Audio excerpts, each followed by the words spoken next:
Hey everybody, welcome back to the Time Pass podcast. This is your host, Ashika. Thank you so much for joining me today, you guys. If you haven't done so already, please like me on Facebook at Time Pass Podcast. Follow me on Instagram at timepass_podcast. And check out the YouTube channel where you can watch all the episodes of the Time Pass podcast. If you are an auditory listener, wherever you are tuning in the Time Pass podcast, wherever you listen to podcasts, please make sure that you are liked, followed, or subscribed on your listening platform of choice.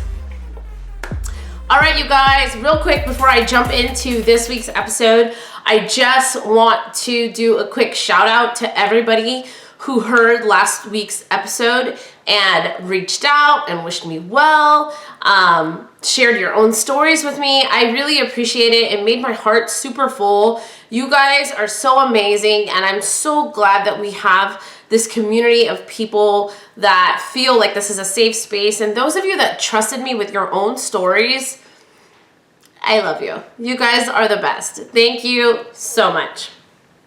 All right.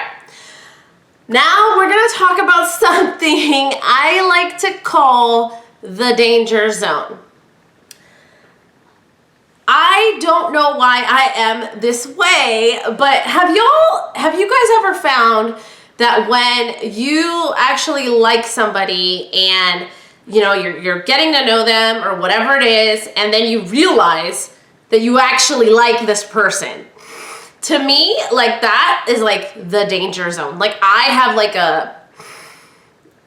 maybe it's a toxic habit, I don't know, or like a, fight or flight type of mentality when I get there, where I get like super worried, right? Because I'm like, it's when you realize that you actually like someone, I'm not talking about like you're attracted to them, right? You were attracted to them in the first place. That's why you started getting to know somebody. But then when it gets just a little bit more beyond that, when you're like, oh, I'm attracted to this person not only physically, but I'm attracted to their mind. I'm attracted to the way they communicate. I'm attracted to their humor, and then you start realizing like, oh, I like this person. Like, okay, I like this person. I like where this is going. And then in my head, I freak out because I'm like, this person, if this person was to like disappear from my life, I would be sad about it, or I would be hurt, or I would be disappointed, right? And it's that feeling that it doesn't sit well with me. It makes me super uneasy. And am I the only person that is this toxic, or y'all just as toxic as I am?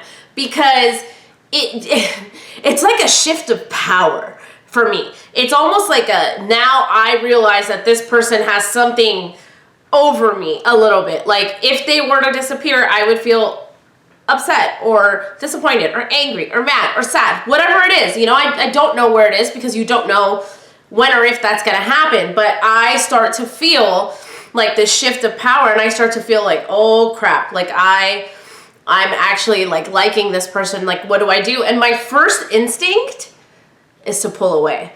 And how many times have we heard this story? Most of the time it's men that pull away. Women pull away too. I pull away. I can pull away. But most of the time what we hear is about men pulling away, right? Like a man is talking to a woman, and then all of a sudden he kind of disappears or just pulls away, and the conversations get shorter, and women are left wondering like, oh, what happened? What happened? Everything was going so well, and we were talking and getting to know each other, and now all of a sudden I'm not getting that same energy level back. What happened? And for me, I can tell you it's a fear, right? It's a fear, and that's why it's a fear of like intimacy. It's a fear of knowing that somebody has that sort of power over me, like that something that this person does will control how I react to them. I don't know. It's just something about losing that control that I struggle with, right? Like, I feel really bad. But it's funny because I was talking to Fabian about this, and I was like, I'm a little worried because I'm starting to feel like this would, like, I would feel some type of way if this thing didn't work out. And it's funny because he was like, I kind of do the same thing when I like someone. I tend to like pull away and push them away. And we've all heard this, as I was saying earlier, we've all heard this. And so I started doing some research and I was like, why do I do this? Why do men do this? Most commonly men do it. Why do I do it? I know there's plenty of women out there that do it too. And I found this amazing article. I'll link it in the show notes. But it was basically like, why do I push people away? And the number one thing is it's a fear of intimacy or avoiding intimacy, and it happens because it's like for me in particular, it's a defense mechanism. Like I was saying, right? I feel like now somebody has like a certain power over me or a certain control over me, and I don't want to get hurt. So in the past, what I would do is at this point in time, I would start to pull away because I would be afraid. I would be afraid of getting hurt because I have been hurt in my past relationships. And, even if, some of my time passers, if you've been with me since season 1, some of the big hurts that I've had. But it does put a fear in you. It also puts like this fear of rejection in you. Like, oh, what if later on this person down the road like rejects me and I like them? Like, then what's gonna happen? Then I'll be like in that place again, and nobody wants to be in that place. I don't want to be in that place. And so for a long time, when I got to this certain stage, I would push people away because I was scared. I was scared of getting hurt again. And that is one of the reasons why people push people away. Another reason is attachment issues. It all goes back to how we were raised. So if you had a parent, somebody you looked up to, somebody who had that parental role, and they didn't give you the support and the intimacy that you needed from them and didn't meet your needs and give you that emotional support, you have a sort of avoidant attachment style where you want to develop these close relationships with people, but when it gets too intense, you tend to sort of back off because you don't want them to let you down the way that this early relationship person let you down. So like daddy issues, right? Like, my dad was pretty absent in my upbringing. So I would say somewhere in my subconscious, this is probably also something that has a play on this, right? The fear of somebody letting you down, right? You don't want somebody to let you down. You don't want to go through that hurt again. And so you're kind of pushing them away because you're like, number one, you now have power over me and I'm scared. And now like, I fear that you're going to let me down and then I'll be crushed and hurt, all over again. So it is a thing. Another reason could be low self-esteem or self-confidence. And I get this, you could feel, especially if you've done something in the past, like, I don't know. I think maybe I get a little bit of this from my marriage not working out, and you guys know if you heard the divorce episode, I took a lot of the blame for that divorce, because I feel like if I would have behaved differently, if my actions would have been different in the beginning, maybe I would have never gotten married and never gotten in a divorce, but then I wouldn't have my beautiful baby girl. So we don't go there. But I did take a lot of blame because I feel like I ignored my own inner self, which is something I try not to do now. I really try to reflect on why I'm feeling a certain way. So yeah, there is that fear a little bit, like, oh, I really, this person's amazing. Like, I really don't want to hurt this person in any sort of way. But then also you have that fear, especially for me, the way that a couple of my past relationships I've had since the divorce, one was super casual, the other one was a toxic thing. But it was like, you start to feel, and especially because the way that both of those relationships ended very similarly, there is that fear for me and that like, am I good enough? I may not be good enough. And so I think there's some of that as well. And that makes me have that feeling of wanting to push people away. And I think that's that's common, and a lot of people can also have like anxiety or depression around that, or other, you know, mental health issues, or physical illness. And, you know, it's a thing. Like, this is why people behave this way. Another one of the reasons in these articles is you have trouble trusting others. Yep. Guys, I feel like all of these apply to me a little bit.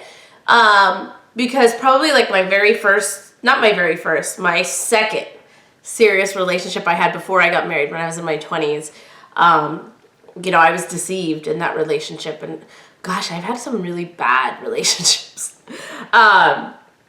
And so I have this fear of trust. I fear trusting someone too much.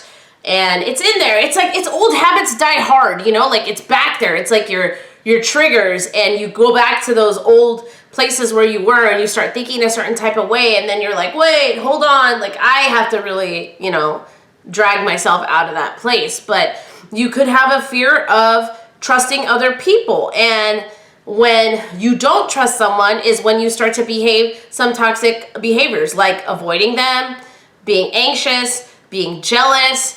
Some people even go as far as abuse, right? When you can't trust someone. So trust issues are pretty common with someone who's been betrayed before. But, you know, it takes time to recover from that. For me, it's been years. So, you know, it's been a while, and I've had relationships after that. So, you know, I've kind of learned and moved on from that a little bit. But the effects still linger. You know, your brain can still go there. I mean, I know mine does. You know, I'm like, oh, well, what about this? And what about that? Like, it can get you there. And, you know, it sucks that that's where we go. But these are all very valid reasons why people push people away, right? You know, from fear of intimacy to attachment issues to low self-esteem or low self-confidence to the trouble of trusting others. So knowing this about myself, you guys know, like I said, I like to reflect. I like to solve my problems. I like to grow. I like to get better. I don't want to stay in the same place. I'm constantly learning, growing, and trying to grow as a person and become a better person, right? That's the goal. And so through the years, how have I combated this, and how am I currently combating this? You know, it's really about being conscious of what you're doing. And I've said this before on the show several times now, but really ask yourself why you are feeling a certain type of way. So like when I you know, I had that thought like, oh wow, like this person is getting a little too, you know, I like this person, like I'm a little terrified. Well, why are you terrified? And then I was able to kind of, you know, list all the reasons why I was terrified, you know, like, oh, this person, you know, getting scared, not terrified, but like scared, you know, like that this, I'm starting to like this person too much, like this is time for me to run away. But it takes that. The article had some really good suggestions also, and I will share those. Take it slow. If you want a close, long-lasting, intimate relationship, don't rush to get there. And I struggle with this too, because I'm like instant gratification, right? Not instant, but I kind of like dive head first, right? Like if I know something, I'm like, I don't want to do it. I just want to do it. I just want to do it. I want to get there. I want to be doing all that. But I think it's important to take things slow. I think that's when you really can find stuff out about somebody. You create a bond, and you're able to share things. You know, you don't want to overshare too quickly. But you know, if it comes up, you can share appropriately. You know, you don't just jump in without knowing some of these big things about people. So taking things slow, can really, you know, get your feet back on the ground and let you overcome your fears and doubts, and make you kind of halt and work on yourself and work on developing that bond slowly, and steadily. And also enjoy the little moments. Like, honestly, that's what I'm doing right now. Like, I am enjoying the little moments, the little things that make me smile like an idiot all day long. I'm enjoying those things. I'm enjoying the little moments and not worrying about, ooh, what can happen. It's good to just focus on the here and now and not let your brain go to a place where you're like, oh, but what if this, or what if that? The what ifs will kill you, guys. You know that. Note the things that you like about somebody and why you were interested in them in the first place. And, like for me, I don't start to feel like that flight risk. I don't get that flight instinct until I realize like, oh, I actually like this person. And not just like that initial attraction, right? It's like when I'm attracted to their mind and I'm attracted to the way they communicate and I'm attracted for the way they show up, like I like that. And so for me, it's like, remind yourself like, hey, you like all these things. Like the last thing you want to do is push somebody away when you're enjoying all these qualities that they have and that you want in someone. So take your time, slow down, and you'll figure it out. And look for behaviors that they have that ease any issues that you may have with reliability or trustworthiness. So, just think about those things. And I do that too. I think about those things too. It helps. It really helps to talk to yourself. It really helps to sit and reflect and think about, like why you feel a certain way and, should you be feeling that way? And if so, yes, why? If no, well, why not? And just have those conversations with yourself. Be real. Be authentic with yourself. Well, there's no reason for you to lie to yourself. If you're feeling a certain type of way, you can figure out why you feel that way. Just keep asking yourself why you feel that way. You'll get there. If you're able to sit there and be honest with yourself and really have an honest conversation with yourself, you'll figure it out. And then from there, you'll know what to do. Another way to let people in and not push them away is to talk about it, along with talking about just like your day-to-day life and, getting to know each other in just general situations. Like I said, if something comes up in conversation, talk about it. It's okay to share. Like that's what we want. Like you want to share. You want somebody to understand why you feel a certain way or why you may behave a certain way or why you have a fear of something.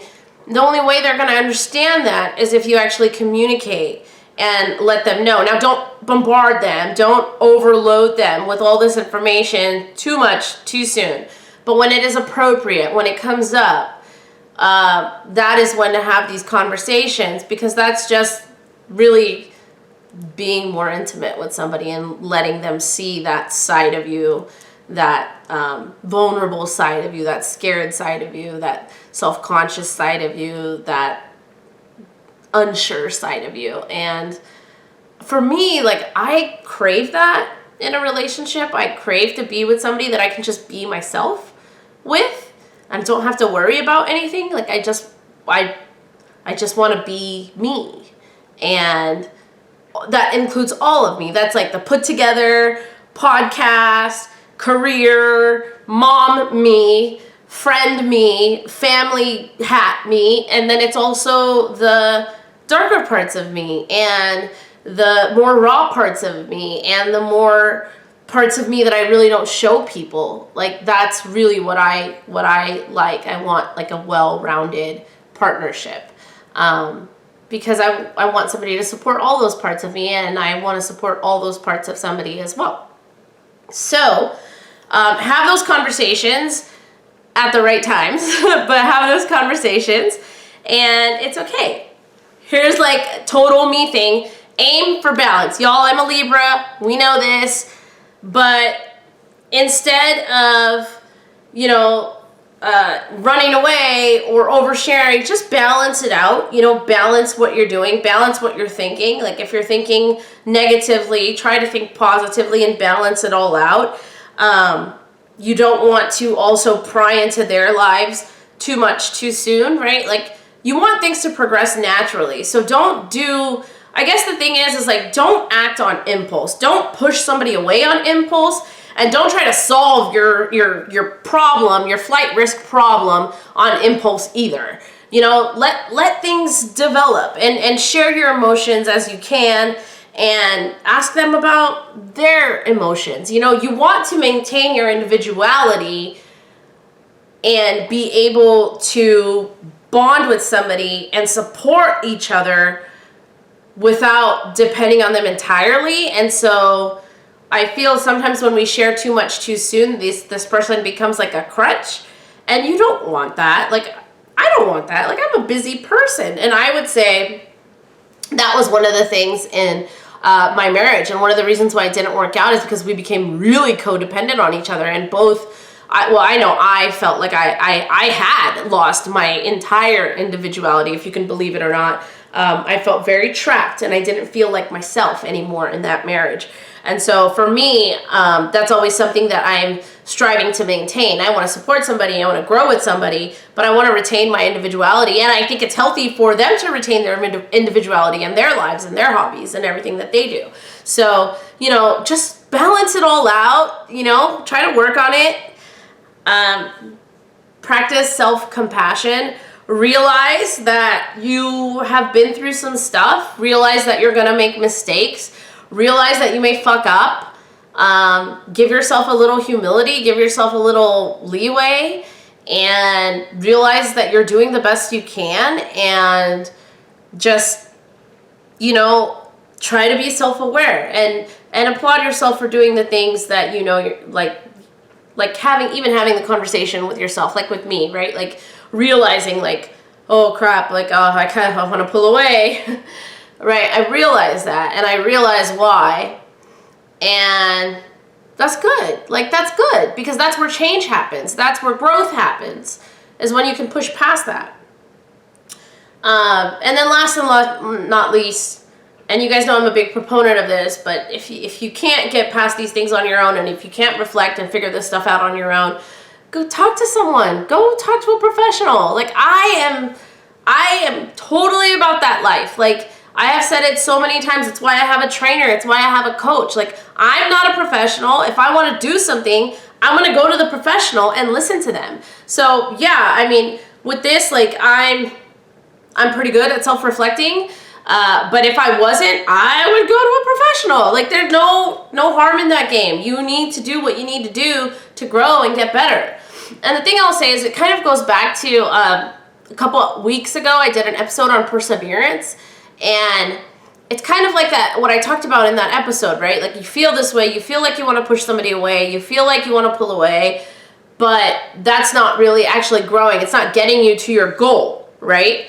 That would be climactic or counterproductive to your goal. You would be doing the opposite of what you need to do. So I think that's important that you realize that, and you can move past it. You can realize why you feel away, you can understand it, and then you can move past it and continue working towards your goal. So I don't know, you guys, are you all like great, and I'm just the crazy one who has this thought of like, oh, what do I do now? I don't know. How many of you also are scared and push people away? Let me know if you push people away. I think it's pretty common. We hear about it a lot. I hear about it a lot with males. I haven't really heard of any other, I don't know any other females who do it, but if you are a female who does it, I would love to hear from you. You guys, that's all I've got for you today. I just kind of wanted to share these little thought patterns and how to move past them, because I think it's a big issue. When people pull away, it always leaves the other person feeling like, oh, what the heck just happened? I thought everything was going well. So being able to get past that is important if you want to have a healthy relationship with somebody, if you want to have a healthy relationship with yourself and build a future with someone. You're going to have to find a way to get around it. I will link this article in the show notes so you can read up all about it, because of course I just gave you the Reader's Digest version. But there's a lot of good tips in here, so please check that out. Let me know. Are you guys pushing people away? Has somebody pushed you away? I want to know. Shoot me a DM or shoot me an email, timepasspodcast@gmail.com. That's all I got for you guys today. Thank you so much for tuning in. If you haven't done so already, please like me on Facebook, follow me on Instagram, and follow, and subscribe to the YouTube channel where you can watch all the episodes. If you are a time passer, you enjoy this episode, you enjoy listening to me talk about whatever I want to talk about every week, please share this episode with at least one person. I would greatly appreciate that, you guys. I can't believe it's the holiday season, and I haven't done any holiday episodes yet. I also haven't done any holiday shopping yet. Maybe next week we'll get to a holiday episode. I'm not there mentally right now, you guys. Physically, like, my decorations are up, but I'm just not there mentally right now. All right, you guys, stay authentic in everything you do. Stay authentic with yourself. Stay authentic in your relationships. And I will see you next time. Bye.